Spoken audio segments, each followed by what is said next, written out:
The news star में आप सभी का स्वागत है। हम लोग चंबा में हैं और चंबा में एक ऐसी शख्सियत से हमारी मुलाकात हुई है जो चंबा की मिट्टी के हैं, यहीं के धरती पुत्र हैं और इंजीनियर हैं बाय प्रोफेशन और इलेक्ट्रिसिटी बोर्ड में ये ऊंचे पद पे रहे हैं। और उसके बाद जो यहाँ पे प्रोजेक्ट्स हाइडल प्रोजेक्ट्स हैं उनमें इनकी बहुत अहम भूमिका रही है। हम स्वागत करेंगे इंजीनियर संजीव महाजन जी का, जो चंबा से बिलोंग करते हैं। सर साहू से बिलोंग हाँ, करते हैं। साहू से। जी सर, ये जानना चाहेंगे कि चंबा में कहा जाता है कि जो बिजली का आपका बिजली का ही क्षेत्र रहा है, उसी में इंजीनियर हैं आप, तो बिजली के क्षेत्र में कहते हैं चंबा पहले बहुत एडवांस था। या चंबा में हाइड्रो पावर जो है 1857 में आया। अरे यहाँ वाह। के जो that was second in India. जी sir. First hydro power Kolkata में था, सेकंड वाज इन चंबा। जी तो ये यहाँ के जो राजा थे उनका विजन था। जी तो आप चंबा में अगर देखें तो कुछ बिल्डिंगें आप देखें तो आर्किटेक्ट देखें एंड चंबा सिटी की प्लानिंग देखें। आज भी चंबा सिटी जो है उन हमारे राजा की वजह से, उनके विज़न की वजह से काफ़ी डेवलप्ड है। और उनके जो आर्किटेक्ट देखें आप, पुलिस लाइंस का पूरा लेआउट प्लान एंड अपने सिटी का लेआउट प्लान, तो वो आज भी लोगों को मोहित करता है। जी, ये राजा वर्मन थे सर जो लेके आए थे या 18th century? राजा वर्मन लेके आए थे। तो सर ये जो बाद में तो चंबा कहते हैं, अब तो चंबा एक बैकवर्ड डिस्ट्रिक्ट्स की लिस्ट में है इंडिया की। तो अब जैसे सर अभी भी हाइडल प्रोजेक्ट्स जो हैं वो मतलब दूरगामी क्षेत्र में चंबा में लगते हैं, भरमौर और इन सब इलाकों में। तो सर आप क्या देखते हो कि वो जो हाइडल प्रोजेक्ट्स हैं वो आम जन जीवन पे कैसे फ़ायदा दे रहे हैं sir? Sir basically hydro project जो है ना, इट्स ए ग्रीन एनर्जी। तो ये मोस्टली जो है after construction there is no pollution in this. तो उस वजह से ये आम जनता को कोई एडवर्स इफेक्ट नहीं देते। During construction there is something, some pollution is there, but after construction it's very green energy. तो it is considered as a green energy in the अपना पावर पोर्टफोलियो। Power portfolio. या तो Ravi is main source जहाँ पे सबसे पहले hydro का दोहन हुआ। और आज की डेट में देखा जाए तो रावी का में मोस्टली सब हाइड्रो प्रोजेक्ट डेवलप हो चुके हैं। जी। तो मोस्टली एनएचपीसी ने यहाँ पे वो 4 प्रोजेक्ट्स बनाए हैं और बाकी प्राइवेट सेक्टर में बने हैं। तो चंबा ज़िले की सर यदि बात करें तो कितने मेगावाट बिजली ये बनाता होगा सर?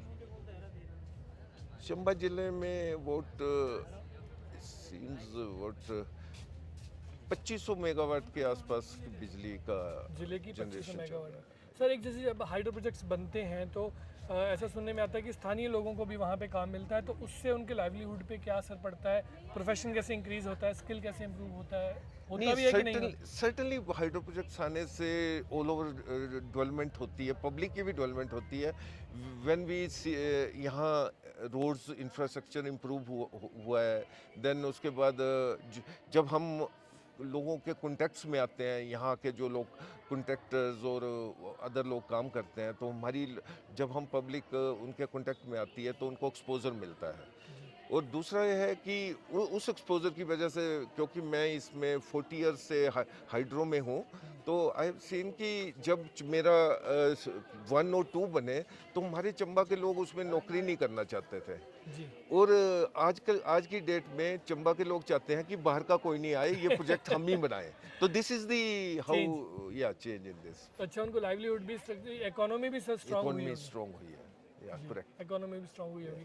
तो सर अभी चंबा जिले में कितने हाइडल प्रोजेक्ट्स होंगे सर?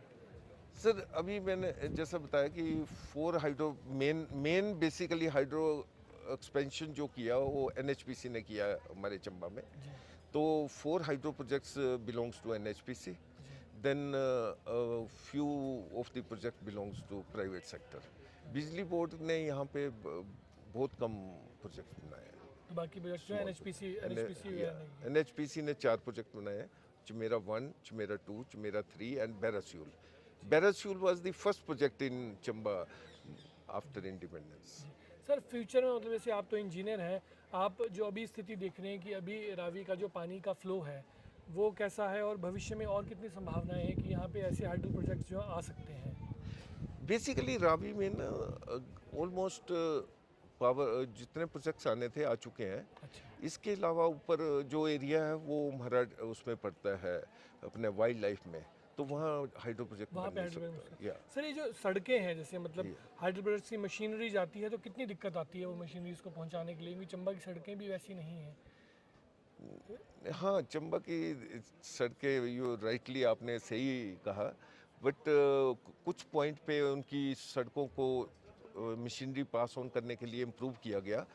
टर्न्स थे जहाँ नैरो थी उसको थोड़ा सा वाइडन करके मशीनरी पास ऑन की गई। तो हम कह सकते हैं कि पावर प्रोजेक्ट्स ने सड़कों को भी चौड़ा हाँ, कर दिया, सड़कों की इम्प्रूवमेंट की है सड़क, इम्प्रूवमेंट कर दी है। अदरवाइज सड़कें तो हिमाचल गवर्नमेंट ने बनाई हैं, but certain due to projects जो हैं वो चौड़े करने पड़ा थोड़ा broadening जहाँ करने। या चलिए सर, हम चाहेंगे आपसे बातचीत हुई और हमारे दर्शकों को भी इसका पता लगेगा हाइड्रो प्रोजेक्ट्स जो है वो इकोनॉमी में, जो चंबा की रूरल इकोनॉमी है उसमें कैसे काम करते हैं।